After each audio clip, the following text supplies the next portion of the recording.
ദൈവത്തിന് സ്തുതി. പ്രഭാത കിരണത്തിലേക്ക് സ്നേഹവന്തനം. ഭാഗം 1850. ഇന്ന് ജനുവരി മാസം 23-ാം തീയതി. ദയവ് ചെയ്ത് നിങ്ങൾ ഇനിയും പുതുവർഷത്തെക്കുറിച്ച് മിണ്ടരുതെന്നാണ് ചില സുഹൃത്തുക്കളുടെ ഏറ്റവും സൗമ്യമായ സ്നേഹ ഓർമ്മപ്പെടുത്തല്. ശരിക്കും എനിക്കും അങ്ങനെ തോന്നിയിട്ട് 2 ആഴ്ച കൂടുതലായി. അറിയാതെ ആവർത്തിച്ചു പോരുന്നതാണ് ശീലം കൊണ്ട്. പുതുവർഷത്തിന്റെ പുതുമയൊക്കെ തുടക്ക ദിനങ്ങളിലെ ഒടുങ്ങിപ്പോയതാണ്, തീർന്നുപോയതാണ്. പക്ഷേ ആവേശത്തോടെ, ആവശ്യബോധത്തോടെ കാത്തിരിപ്പുണ്ട് വീണ്ടും ഒരു ഡിസംബർ 30-ഉം 31-ഉം ഒക്കെ വരാനായിട്ട്. അത് വരുമെന്ന് ഉറപ്പുമാണ്. പക്ഷെ അതുവരെ ഞാനുണ്ടാകുമോ, ഞാൻ എത്തിച്ചേരുമോ എന്നത് മാത്രമാണ് ശരിക്കും സംശയിക്കേണ്ട, ആശങ്കപ്പെടേണ്ട ഒരു കാര്യം. എന്നാൽ അത്തരമൊരു ആശങ്കയോ സംശയമോ ഇല്ലെന്നുള്ളതാണ് ഏറ്റവും വലിയ ആശ്ചര്യവും. ക്രിസ്തുയേശുവിനോട് തന്റെ ശിഷ്യന്മാര് ഞങ്ങളെയും പ്രാർത്ഥിക്കാൻ പഠിപ്പിക്കണം എന്ന് പറയുന്നു, ആവശ്യപ്പെടുന്നുണ്ട്. യോഹന്നാൻ സ്നാപകൻ തന്റെ ശിഷ്യന്മാരെ പഠിപ്പിച്ചതുപോലെ, പരിശീലിപ്പിച്ചതുപോലെ. വിശുദ്ധനായ ലൂക്കോസിന്റെ സുവിശേഷം 11-ാം അധ്യായത്തിന്റെ തുടക്കഭാഗം അതാണ്.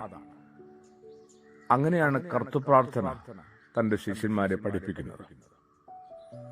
പ്രാർത്ഥന അതൊരു വ്യായാമമല്ല, അനുദിന ശീലമല്ല, മറിച്ചൊരു മനോഭാവമാണ്. അത് ഹൃദയം കൊണ്ടാണ് എന്നൊക്കെ നമ്മൾ മനസ്സിലാക്കാതെ പോകുന്നുണ്ട്.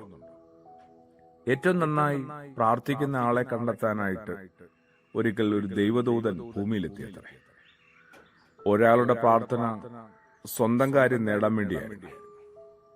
മറ്റൊരാൾ അപരന് നാശമുണ്ടാകാൻ പ്രാർത്ഥിക്കുകയായിരുന്നു. ചിലരാവട്ടെ പ്രാർത്ഥന ഒരു ചടങ്ങ് മാത്രമായി മാറ്റിയിരുന്നു.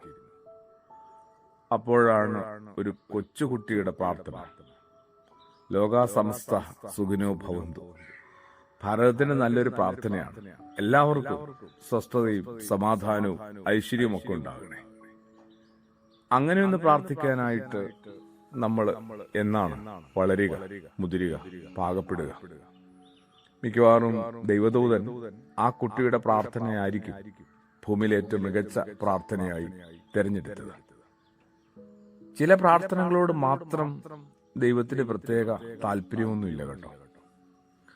വാ തുറന്നാലും തുറക്കാതെയും നമ്മളുടെ ഹൃദയത്തിന്റെ ചില ഞരക്കങ്ങൾ പോലും പ്രാർത്ഥനയായി മാറുന്നുണ്ട്. പ്രാർത്ഥനയെക്കുറിച്ച് ഒരുപാട് അറിവുണ്ട്. പക്ഷെ നമ്മുടെ മനോഭാവത്തെയാണ് നമ്മളൊന്ന് പരിശോധിക്കേണ്ടതും പാകപ്പെടുത്തേണ്ടതും. സ്വർഗസ്ഥനായ ഞങ്ങളുടെ പിതാവേ എന്ന് വിളിക്കാൻ പാകത്തിന് അത് അപ്പനാണെന്നുള്ള തിരിച്ചറിവും ആ അപ്പന്റെ മക്കള് ഞങ്ങൾ ആകേണ്ടവരാണെന്നുള്ള ധാരണയും ഉണ്ടായി മതിയാവും. ആമേൻ.